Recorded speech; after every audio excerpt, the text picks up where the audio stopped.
সুন্দর করে নিয়েন, বড় ভাই যেন কষ্ট না হয়। কষ্ট না দিলে তাহলে বিলাট দিলাম কেউ বুঝবি কে করিয়া কষ্ট তো ভাই দিলে আর দেবো না রে।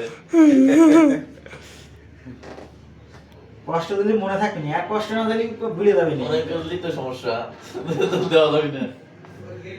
আমার ঘরে যদি ভুলে যান এমন একটা সেক্টর রিমোট কান্ট্রি দেখি যাবে না এখান থেকে। এখান থেকে উঠাইছে এটা কাজ করছে বাম হাত থেকে ওঠান লাগতো। বাম হাত থেকে না, আপনি বলা লাগলো নেই।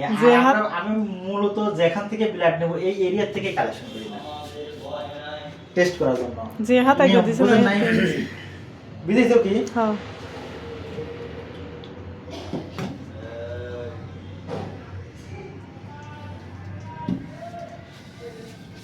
না হলে ওইটাতে ওঠান।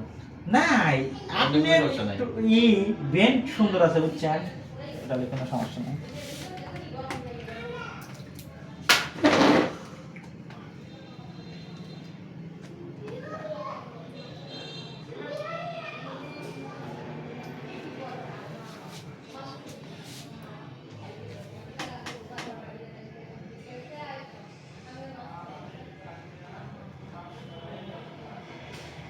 ওরে আল্লাহ, রক্তের চাপ রে।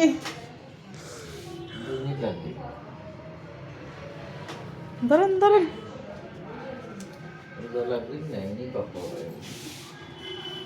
এবার বেশি দিন হয়ে গেছে, মানে ওই যে রবি গোসান এই ব্লাড টানছে কিটা, হুম ব্লাড টানছে কিটা বাইঠে টেস্ট করার লাগেন। আমি এইসব যাতে যারা ডনার তাদের সবসময় চেষ্টা করবে যাতে না, আচ্ছা হ্যাঁ এই জায়গা যাতে ফুটা না, কারণ এক হাতে না পারলে আর এক হাত, বুঝো না কথাটা। এই দুই কারণ আমরা তো এটা মানুষের কষ্ট তো দেওয়ার চেষ্টা করি না, কিন্তু হঠাৎ কোনো সময় মিস হয়ে যায়। হ্যাঁ ঠিক আছে। এই জিনিসটা মনে রাখবা। আচ্ছা। বাইরে যদি একটু মনে ব্যথা বেশি পেলো, কারণ একবার পিক করেছে আবার সেখানে পিক করা ঠিক আছে লাগছে। হ্যাঁ ঠিক আছে। আমরা পিক করলেই বুঝতে পারি যে কি অবস্থা পেশেন্টের। এর উপর যে এরকম একবার পিক করা হয়েছে তো সেখানে পিক করা লাগে। তাছাড়া আপনার ক্ষতি তেমন কিছু না, ব্যথাটা একটু বেশি হয়ে যায়। যদি পিক অন্য জায়গা করে থাকলে না তাহলে ব্যথা একটু কম পাইতেন। বল এটা কিনবে কেউ প্রতিষ্ঠানে মালিক